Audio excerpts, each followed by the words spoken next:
Le GS te laisse des traces blanches sur tous tes plastiques. C'est pas forcément une mauvaise dilution, c'est juste un mauvais produit. Le Green Star, il est très bon pour tout faire et un produit qui fait tout, c'est un produit qui fait rien correctement. Très honnêtement, le Green Star, je ne l'utilise que très peu. Que déjà, il laisse des traces blanches, vous avez sûrement dû tous avoir le cas ou alors vous avez vraiment eu beaucoup de chance. Mais en gros, c'est juste le mauvais produit. Pour l'intérieur, vous devez utiliser le PO ou le MZR en fonction des surfaces. Le seul point commun entre les trois, c'est qu'ils sont dans la gamme multi-surface, multi-usage, représentés par la gamme verte chez Koch Chemie et leur Product System. La réelle différence entre ces trois produits, c'est leur niveau de pH. Pour faire simple, vous avez trois catégories de produits.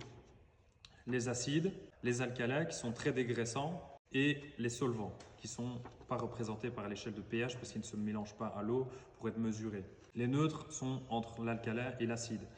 Les neutres n'attaquent rien, ne laissent pas de traces et ne sont pas du tout nocifs pour aucun matériau.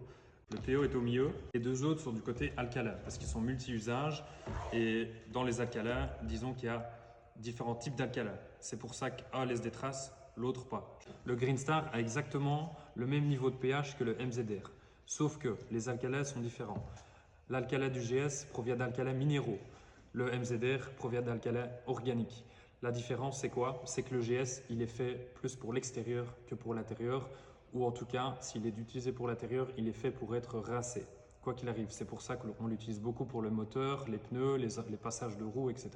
C'est toujours rincé derrière parce qu'il laisse des résidus qu'on appelle secs et c'est ça qui fait que ça remonte à la surface et que ça laisse des traces blanches sur vos plastiques, qu'ils soient bien dilués ou pas. S'il n'est pas bien essuyé, il laissera des marques. Le MZR, contrairement au GS, ne laisse pas de marque. Pourquoi? Comment dire? Il va nettoyer votre surface, il va laisser des résidus qui sont faits pour être essuyés et anti-dépôt. Donc il ne va pas laisser de résidus secs dessus, il est fait pour être essuyé, celui-là est fait pour être rincé. Le MZR est donc fait pour toutes les parties intérieures qui ne sont pas sensibles, donc tout ce qui est textile, tout ce qui est moquette, tapis, tous les plastiques, les consoles centrales, les porte-gobelets, les tableaux de bord, le ciel de toit. La totale, vous pouvez tout faire avec. Il ne vous laissera aucune trace s'il est dilué correctement.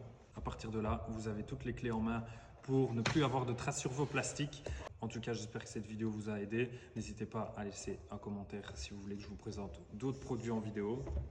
Et on se retrouve demain pour une prochaine vidéo.